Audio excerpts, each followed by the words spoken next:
But yeah, it's just always about just learning from the past and then breaking those rules, I guess, once you learn them.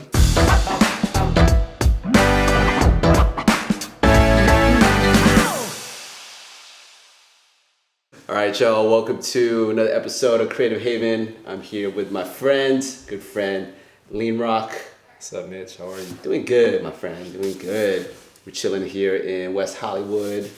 We've been kicking it, catching up, and Lean over here has been, you know, homie, a good friend of mine for years. Yeah. And we met way back in the day in Boston. Yeah, like 8 years ago now. 8 years ago. That's crazy. Yeah, and so I know that you've done a lot of amazing things in your life. So I want you to tell the audience, you know, about your life, where you're from, your DJing career, and where you're at right now. Okay. Well, my career starts in Boston. I'm a part of a crew called Floorlords, a crew that's been around for damn near 40 years now. A lot of history within hip hop, especially in Boston, doing so much for the community of Boston and other places around the globe. My dad's, I would say, is, you know, like a pioneer in just this hip hop thing. He's like a father figure to a lot of people.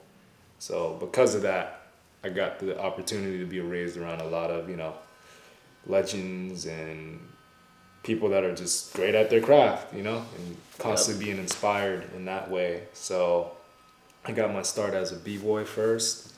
For me, B-boying was just purity, you know, like I just loved getting down to music that I liked, and I had, you know, 4 other cousins that actually breaked, so it was a little competitive. It's a family thing. Yeah, it's a family thing, you know, but a little competitive as well, and I think I really cherished that, and just getting down with them, just going to events and just like getting down in the circles and just getting down to music that I loved. And then, you know, at a certain point, I started competing a little bit.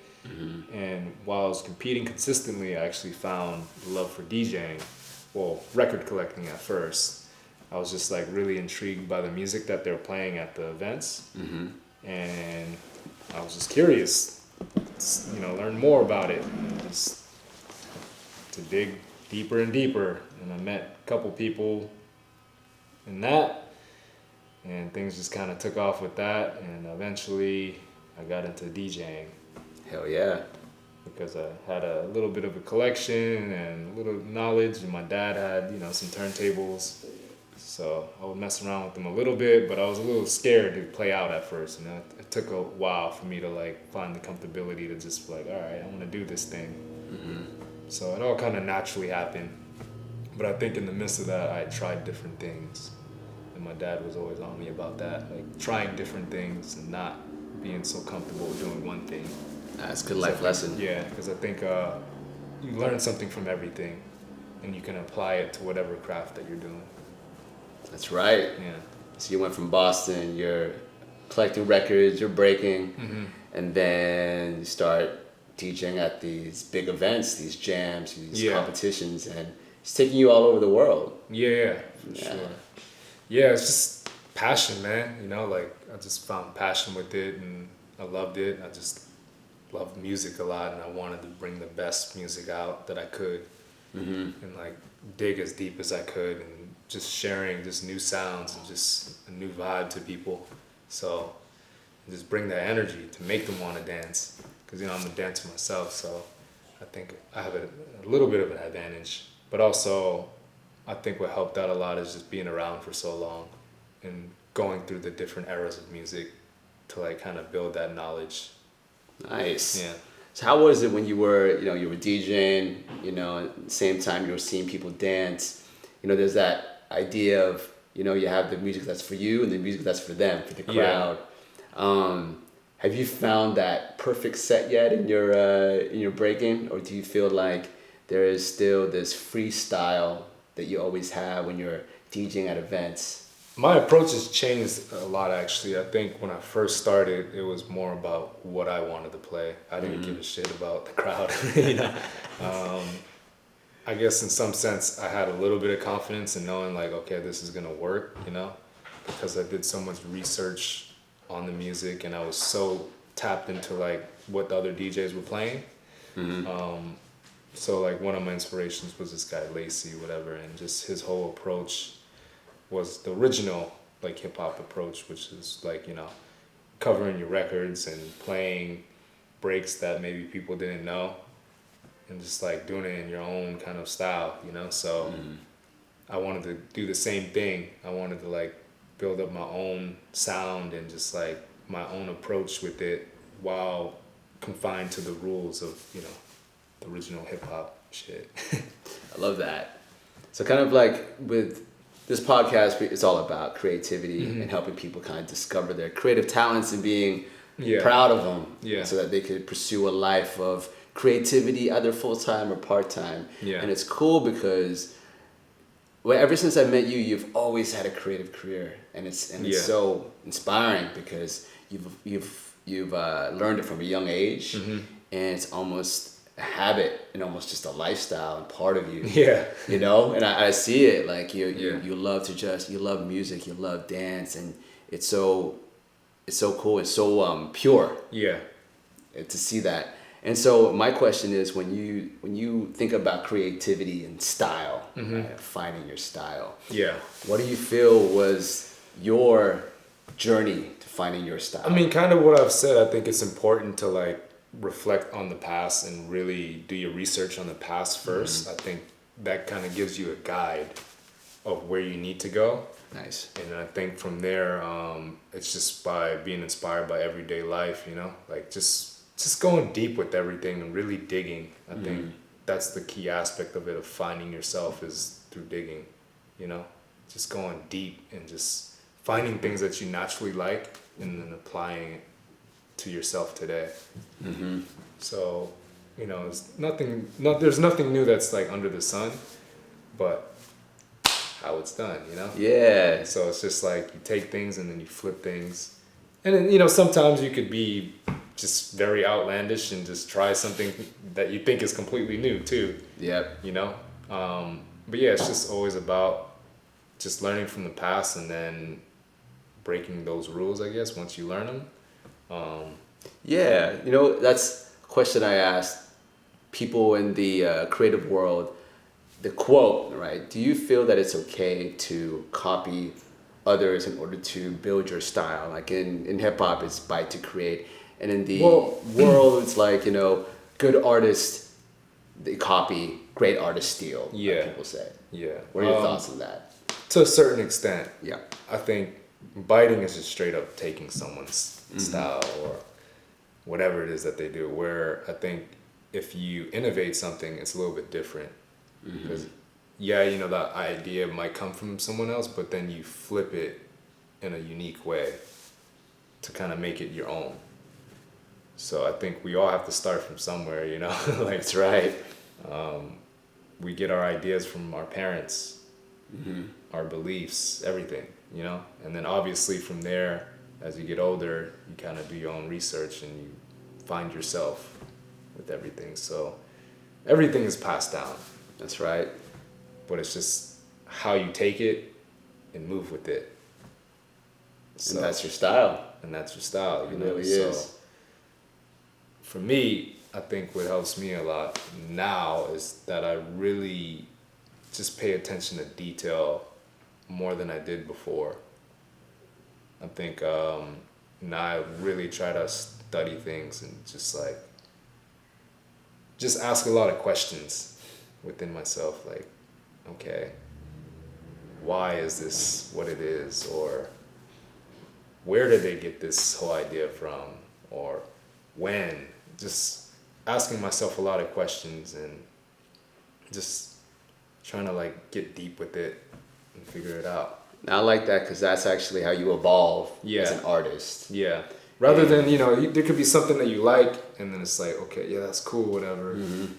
I might want to, you know, take that idea, whatever, and like flip it a little bit, but there's not like a lot of thought into it, where now I'm just like, with everything that I do, it's more strategic and just, it's more thought out now, you know? Which is good, because as you grow as an artist and as a professional, you don't want to waste time. You also want to make things optimized. But, exactly. You know, there needs to be some sort of message behind it. Yeah. You know, if you really want to connect with the people in a way. So, you know, talking on that, I've always wanted to know, I've known this because, you know, I'm a good friend of yours, but I think it would be good to know like what you're trying to build and create with your legacy and your experience in the breaking world, in the B-boy, breakdancing, dance world. Yeah, I think it's just my artistry in general. I think looking at myself beyond just being a DJ or a B-boy, but just being an actual artist and just connecting the dots with everything that I do, connecting that bridge between the music and dance world is very important to me because I'm tied up in both. And I feel like both are kind of in their own lanes, which is interesting because, you know, dancers need music to dance to. And, you know, musicians or artists need dancers to dance to their music. So that's right. But it's just like literally two separate worlds in a sense. Although, you know, there are dancers that dance behind artists, whatever. But I feel like both can coexist in another way where, you know, we're at equal footing. So I think it's important that I'm trying to like really push for that, or just make people more aware of the music that they're dancing to, or make, you know, producers or musicians or whoever that's in the music world aware of like these amazing dancers. And just collaboration and just taking things to another level, because I feel like for me, you know, I got inspired a lot in both worlds and I see how both coexist with each other, but I feel like a lot of people, they overlook that. Yeah, I mean, I've seen you take dance and music to another level in the B-boy scene with your work with Redbull. And I was so impressed the way that you were able to take different types of, I don't want to say EDM, but electronic and hip hop and I hate saying trap, but a different type of producer. Yeah. And then bringing them into the B-boy scene to create new style of music. Yeah. Why did you feel it was important to bring in different Well, I feel like there was two reasons. During that time, I was really inspired by the sound of like, you know, Carmack or Falcons and B Bravo and all these guys. But what I found out just from hanging out with them was that they didn't just make just the music that they made and put out. They were actually into just music in general. And some of the guys were actually musicians. So there was one party that I went to and I think, Carmack was like drumming in the back and they were kind of like playing funk and shit. So I was like, oh shit, like that's tight. You know, I found like a new respect for him and others in general. It's just like, you never know, you know, like until you actually put yourself in this world, like the other talents that people have. So I was like, oh, this is interesting. Maybe, you know, like we could add elements of something new to what we do. And obviously I had the history for being in the scene for so long and just the knowledge behind the music of what we dance to kind of keep it not like going too far off the cliff. Yeah. But there was still a lot that I needed to learn too. It was like my first time like moving out of state, like on my own. That's right. Without like having to go to college, whatever. So it was my first time in LA. So it was like a way of me connecting with people that inspired me, and just trying something new. Yeah, you know, it wasn't really. I guess it wasn't really like too well thought out. It was just like it just kind of naturally happened. Yeah. It was bugged out though, because it was just like right before I had moved here, I was listening to like a lot of different music that I wasn't usually listening to. That's right. I was such a hardcore hip hop head, like straight boom bap shit. But then I think at a certain point, I just became a little more open just to music in general. And I would definitely have to like thank my travels to Europe. That's right. A lot for that, and like going out over there and just hearing the music over there. Because it was very different from what you heard at the club here in the U.S., whatever. So that's what I've always noticed from you too, is that you travel a lot, and I think that also influences your style, your taste, and you know, going around the world as much as you have. I mean, even to Europe and Asia, Australia, everywhere. In your mind, you know, what is kind of like the global sound or what are like some regional sounds that you found inspire you? I feel like it changes all the time. Yeah. So, yeah, I mean, right now, I'm like more inspired just by like soul and R&B. I guess some of the, I don't even know how to like categorize it, but yeah, it was like a lot of just like new groundbreaking music, whatever that's coming out right now, and it's kind of has like this psychedelic effect to it, but it has like a lot of soul. So, like Crowing Bin, or like a band like that is like a perfect example. So that's the sound that's really been inspiring me. But that's something that's like home based, whatever. But I just like to keep an open ear in general.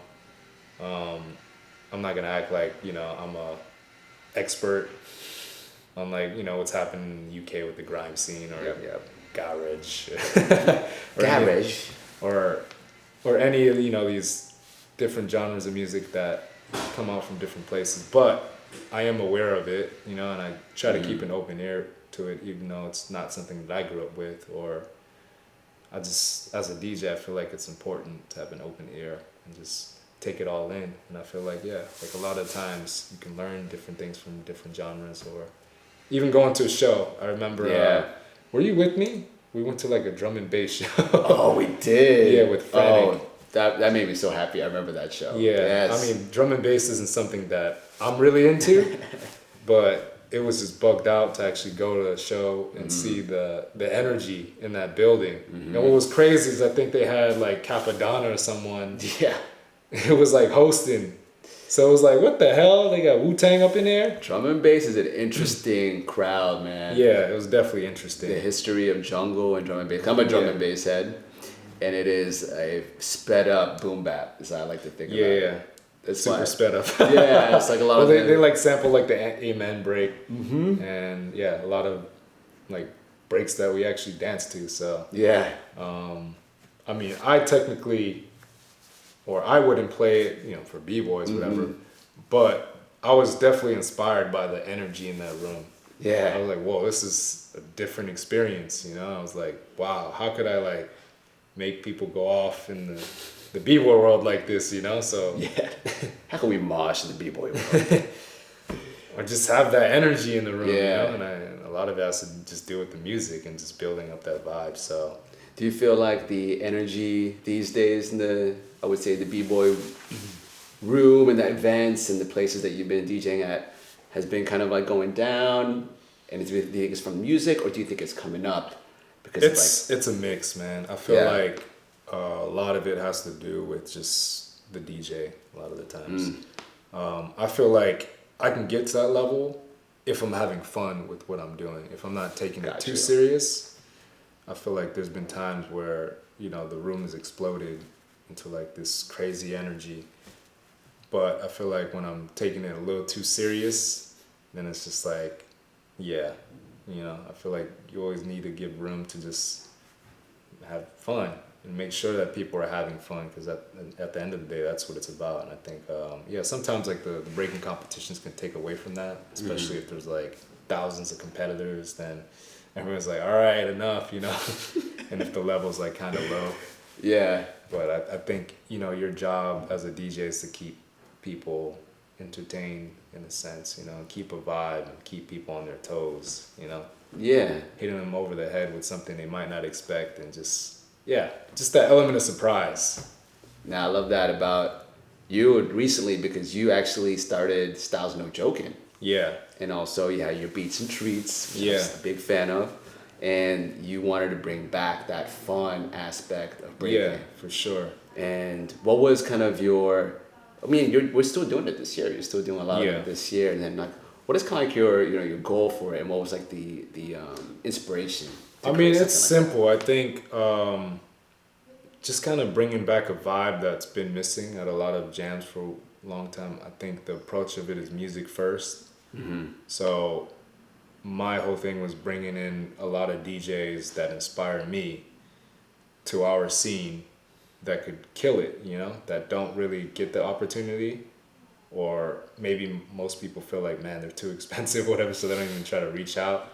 But just like building that bridge between the music and dance world, I couldn't take all the credit for Styles No Joking. I think that was a collective effort just from Squadron. I definitely connected a lot of dots because of my connections to the music world. But I always tried to make sure, like, you know, that as a collective or as a crew that we all agreed before we moved forward. I didn't want to, like, you know, bombard everything, like, all right, we're doing this and doing that. Like, nah, I made sure that we all agreed on whatever we needed to do for it, just to make sure, you know, that we were all clear on what we needed to do for the jam, you know? So, yeah, we just wanted to just bring back that vibe. And actually, not only bring it back, but, like, take it to another level. Yeah. So. And I see that because DJs you brought out last time, oof, fire. Yeah. You know, I saw the videos and I can't wait to see what you're gonna put on this year. Yeah. And the funny thing is, like, you know, what my crew breaks to is actually different from, like, what I typically play at jams and shit. So I kind of wanted to. Interesting. Yeah. So I was like, you know what? I want to, like, bring this approach because I felt like it was more organic, and I'm gonna be pushing that, I think, more forward with what I do, because I feel like for a long time I was so caught up in just the competition world. So I was really thinking more about, like, music for the competition rather than just, like, good music in general. So so I was gonna ask you. And there's just a lot of pressure on me, I think, you know, spinning at all the big jams and, like, doing them back to back to back. There's just, like, people expect you to play a certain way, where now I'm just like, whatever. You know, I'm just trying to have fun with it again. So I think that's what you should be bringing back. So I feel that the competition is great for, I would say, showcasing people's talents and really pushing people. Yeah. At the same time, when you focus too much on the competition, you're taking away the fun, the art from it. The vibe. The vibe. Yeah. Because, I mean, at the end of the day, in a competition, you're kind of forcing the dancers to dance and maybe music that they actually might not would want to dance to. Right? So it's just like, in that way, you know, if you're playing just during the cypher time or you're playing at a party, you know, people are going to dance because they're feeling it. Where in a competition, most of the time you can kind of play whatever you want. People have to dance to it, you know? Yeah. So, it's not even on beat. It's just throw on your best moves. Yeah, so it's just like, I think with that, it takes away from that element of knowing, is this music actually good? That's so true. And just the whole idea of it too, you know, like, it's like if a competition's really long and you have to play all this high energy music all the time, like, it's not organic. Because, you know, if you're playing, say, in a cypher, or if you're playing at a party, you kind of have to build to that. You have to really play music of just different vibes. You don't just come in just, like, swinging. You know, you got to, like, build up to that. So how would you say your mindset has changed all these years since you're getting into the DJ world, even a little bit more with Redbull, so it's more production, executive producer mode, and then with dance, creating these park jams. How do you balance between keeping things pure and then innovating and making sure that you don't get off the path of what would be a pure break or a pure B-boy sound? Yeah, I mean, I go back and forth with that. Because I feel like it's important to experiment too, to find something new. So that's right. Like I said, it's good to, like, know your history, but sometimes you have to break the rules a little bit too, you know, just to keep things interesting and find the perfect balance between both. You know, I feel like the only way you do that though is if you experiment. It's like, all right, this is some new shit, but maybe I can apply this to this old idea and see how it works. You know, so. It's just a lot of experiment and just being open and just, doing your research. Nice. And when you do experiment, how do you get into your creative flow or get inspired? Man, it's different all the time. Yeah. I'm inspired by different things at different times. You know, sometimes I'm inspired by, I don't know, basketball. Hey. Sometimes I'm inspired just through breaking. Sometimes I'm inspired through fashion, architect, everything. I try to, like, I don't know, just keep an open eye, open ear. I think it all applies, you know. There's things that you could take from everything and just, sometimes it comes, sometimes it's not there. Like, I think most of it is not trying to force it too much and just do what you can and just stay on top of your toes with everything that you do, you know. Because you're in an interesting situation where a lot of people would love to be at, where you get paid to make music. Yeah. And it also throws a different wrench into the wheel, because into the gears, because it's like you're forced to make music almost. Yeah. Then how do you, like, because you have to, I always hear from you, I have to go to the studio today because I have to make these tracks. When you go into a studio session, you're not feeling it. You're like, it's not the day. Yeah. Do you force through it? What's like your process going through a creative rut? Yeah, sometimes I'll try to force through it, but then it just doesn't come out. You know? Yeah. I think it's important to just let things marinate a little bit, you know? Like, obviously do what you can, but like, I find the importance of just like letting things marinate and seeing if you really like your idea over time. Because you can get lost a lot of the time if you're like pushing yourself too much. And that's the great thing that I actually learned about music, that I'm like, oh shit, this applies to life too. It's like sometimes you have to step away a little bit to come back refreshed. And it's just like, just that little time to refresh might be like groundbreaking for you, you know? Like you could spend like 48 hours on something straight, but you're just like totally lost. And then if you don't maybe take, 2 hour, 3 hour break, or even a couple days break, like you could literally maybe finish the song in an hour or something, you know? So it's just like, it varies just where your head's at. I think the most important thing that I find is just like really taking care of yourself mentally first. Yeah.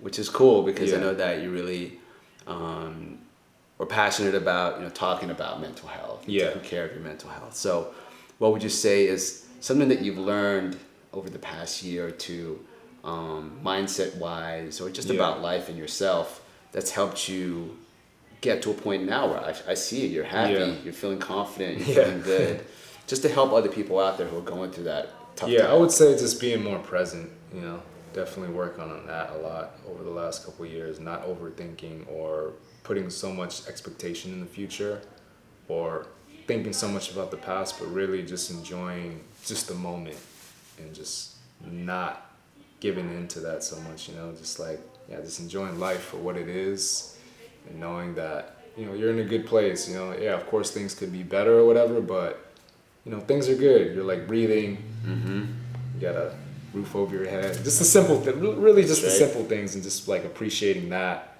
because there are a lot of people that don't have that as well. So we all have some things that are good for us in life and bad things in our lives, and it's normal, and just it's more about just appreciating just the moment, just being able to like speak and walk and talk, whatever, So, there's that, and I think also self-care, like really taking care of yourself and being mindful of giving yourself some like personal space to like really go through all the emotions and everything, and getting rest and not overworking yourself, eating well, or just doing things that you like, like go running or something, I don't know, whatever it is that kind of puts you in a good mood.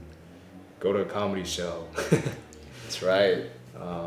Smile, go laugh, be with friends. Yeah, exactly. Like, I think part of it is just balancing your life more and not going so hard with something, I know it's like a little easier to do that when you're a kid. Like, I felt it that way. Like when I started, I was such a loner and just all about my music, I had like no social life for a long time, until pretty much I moved here to LA. I started socializing a little bit more and realized how much happier I was, because it's just like, I spent so much time just like working on music. I didn't really spend a lot of time with my family or friends, and I felt like it definitely played an effect on a lot of my decisions in life.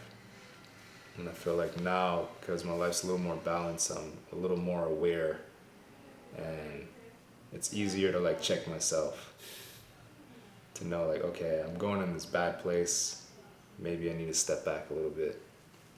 Damn, man, that was great advice. Yeah, because for real, if you're just grateful for what you have, just being alive, connecting with people, taking care of yourself, sometimes it sounds so easy, but we're stuck in a world right now where we always want to achieve, put our highlights up on social media. Really, it's just the pace of social media makes you feel like you constantly need to be like putting things out there or whatever, but it's just like, you don't have to. No. Just do it when it feels right. I think more of it is just like, if you're passionate about a craft, just, you don't have to put out work all the time, but just, stay constantly working on your stuff. Mm-hmm. But don't put so much pressure on yourself with it, Just try to have fun with it. Exactly. With the reason why I got into it in the first Exactly. place. Because if you're not having fun with it, then you burn out. So that's right. So you know what, Lean? Like, before we go, I want to ask you kind of your advice for a lot of people out there who would want to live a full-time career as a creative, because you're a full-time musician, DJ, producer, and dancer. To tell you the truth, that's a dream for a lot of people. Yeah. And I guess it's everything that you've learned from evolving in the culture, mental health evolution, and everything that you've been doing. What would you say to a 10 years ago version of yourself? That's the BBoy out there taking Patron shots. Or the person who's at a 9-to-5 job right now, who's like, man, I wish I could be out there and be a DJ. Honestly, man, it's tough. It's not easy. It might be like a dream to do whatever I'm doing, but it's not easy. It's definitely not that easy. And sometimes, from the outside it looks all glossy or whatever, but there's a lot of hard work behind it, and a lot of well thought out ideas, and just being strategic about what I do. But I would say read more books. Hey, that's right. I think that's definitely important, keeping the mind strong. That, and just being open to learning new things, because you never know. I mean, that's what happened with me. I didn't think I'd be into DJing 20 years ago. I thought, I don't know, maybe I'd be like a basketball player or working at a hospital. I went to college for a little bit, and I was trying to figure things out. I didn't think I was going to be making a living from like the dance world at all. Actually, I was against that idea at first. So it's just keeping an open mind, and just try to stay having fun with what you do.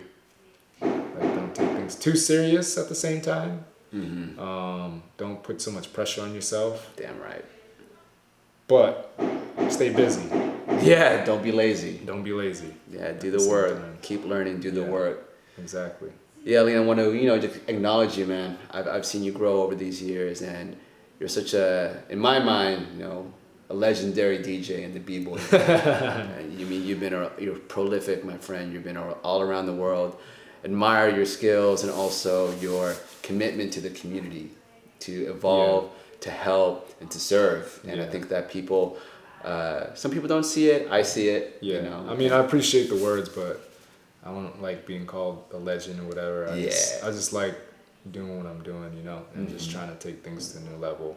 And that's all I try to do, is just try to inspire people, in the scene, to like really open their eyes a little bit more, and open their ears more, and just really take things to a new level, man. Like, I think new music inspires new inspiration. So hell yeah. Well, I'm looking forward to seeing what you put out this year, and same time, I'm just looking forward to having more fun with you, bruh. Yeah, bruh. It's gonna be fun times.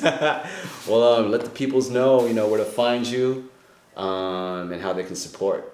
Yeah, well, on Instagram at DJ Lean Rock. Yeah, at DJ Lean Rock. And then I have SoundCloud, soundcloud.com/DJ Lean Rock. And then I have my Facebook page. It's just facebook.com/DJ Lean Rock, I think. Yeah. Yeah, I think, right? Yeah. Okay. Thanks, yo. No, I appreciate you. And I'll see you soon, my friend. Alrighty. Peace. Thank you for listening to the Creative Haven podcast. And if you dig it and like what you heard today, please give us a nice review and rating, and share it with one of your friends that you think needs some creative inspiration. You can always find more content and resources at thecreativehaven.com, and hit me up on Instagram at Mitchel Dumlao. And if you want to reach out, collab, or ask any questions, you have my permission to slide into my DMs. So keep positive, continue to learn and hone your craft, and create all day. Salamat.